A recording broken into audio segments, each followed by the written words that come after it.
Well, hello, thank you for joining me today again on the Church History Trail. You're very welcome to the programme. And where we are is we're actually at POWERSCOURT Estate. And fantastic building there, you can see, and the grounds are absolutely beautiful as well. And of course, why we're here is we're here to talk about John Nelson Darby and the POWERSCOURT Bible conferences of the early 19th century. And absolutely beautiful, isn't it? Quite amazing.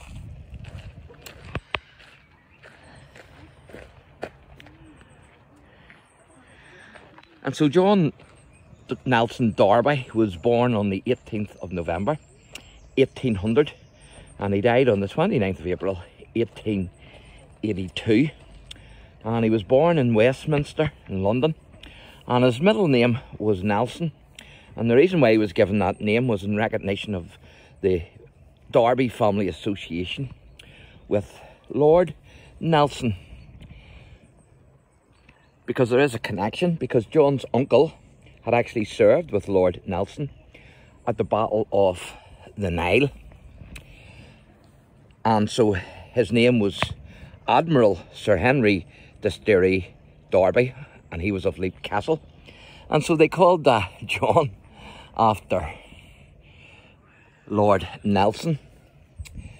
Now, I want to talk a wee bit about Darby's ancestors. And Jonathan Darby II, he was a Cromwellian soldier who obtained Leap Castle in 1649. And this was in lieu of payment of the services that he rendered to Oliver Cromwell's army. And the scenery here is beautiful, isn't it? Now, Jonathan and his wife Deborah, they had a son whom they also named Jonathan. And so Jonathan III, their son, was married to Anna Maria Darby. In about 1688, Jonathan III was tried for treason, and he was sentenced to be hanged, drawn and quartered. But he got an escape because during a power shift within the British monarchy at that time, Jonathan Darby was pardoned by King William, the Prince of Orange, who was crowned King of England. And of course, Jonathan was best known as the Wild Captain. Now, Jonathan IV, he was born in 1708, and he married Susanna Lovett in 1745, and he seems to have loved it, if you'll excuse the pun. But Jonathan IV was succeeded by his sons, Jonathan Darby V, a lot of Jonathans in that family. And Jonathan Darby V was born at Leap Castle in 1746. And also Henry Darby, who was born in 1748. And also Robert and Christopher, who were born in 1758. So Jonathan Darby V then, he maintained Leap Castle estate until his death in 1802. And what you're looking at here is Pepper Pot Tower, and this tower, believe it or believe it not, is actually fashioned after Lord POWERSCOURT's favourite pepper pot on his table. So it must be great to be rich and to be able to build this after your favourite pepper pot.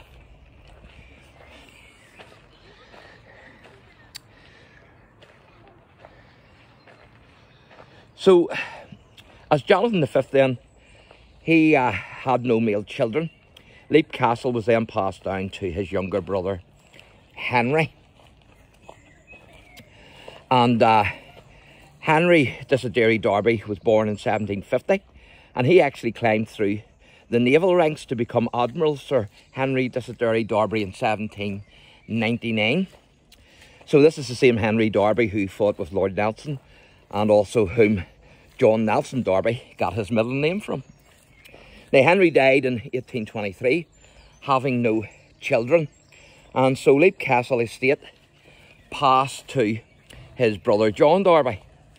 And John married Anne Vaughan, and they had 8 children, including John Nelson Darby. And I will be able to take you in there in another wee video. But I want to show you the weaponry around this tower, this pepper pot tower. So upon John Darby's death, the Leap Castle estate passed on to John's eldest son, William Henry Darby.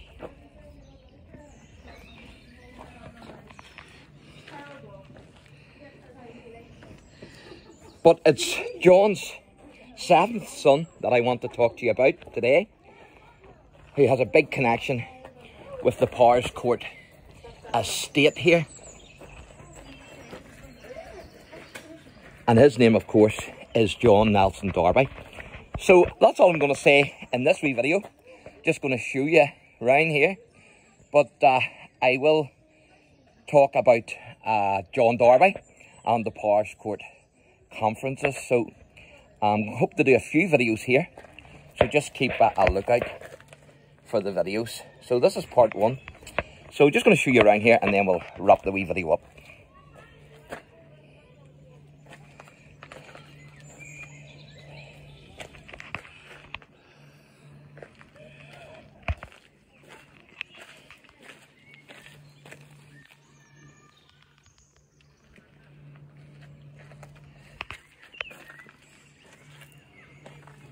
That one there looks like it's seen plenty of action.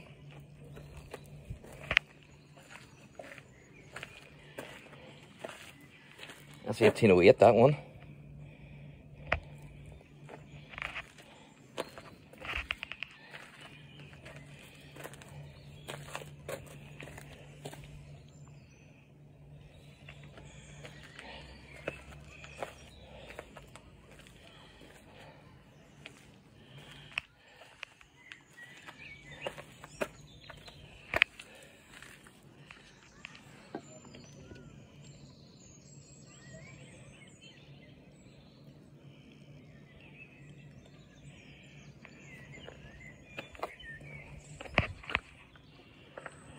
I've been wanting to do these wee videos for a good while now, so great to be able to get here to Powerscourt today.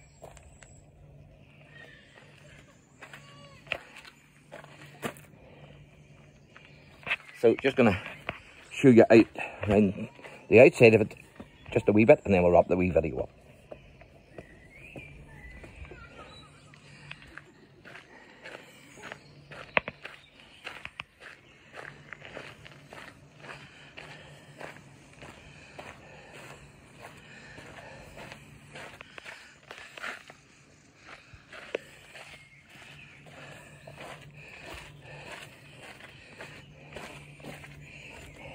Hope none of these go off, or we're titty bread, as they say in Northern Ireland.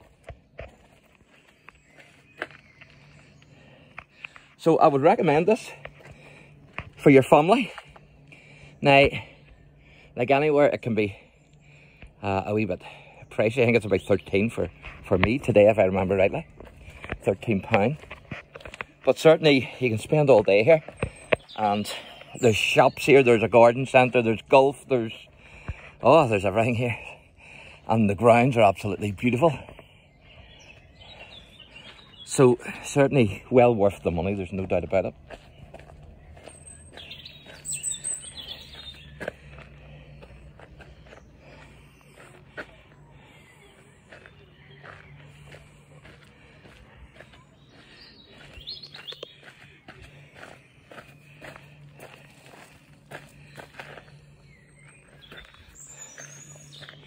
Or you can either do it cheap and just watch the video.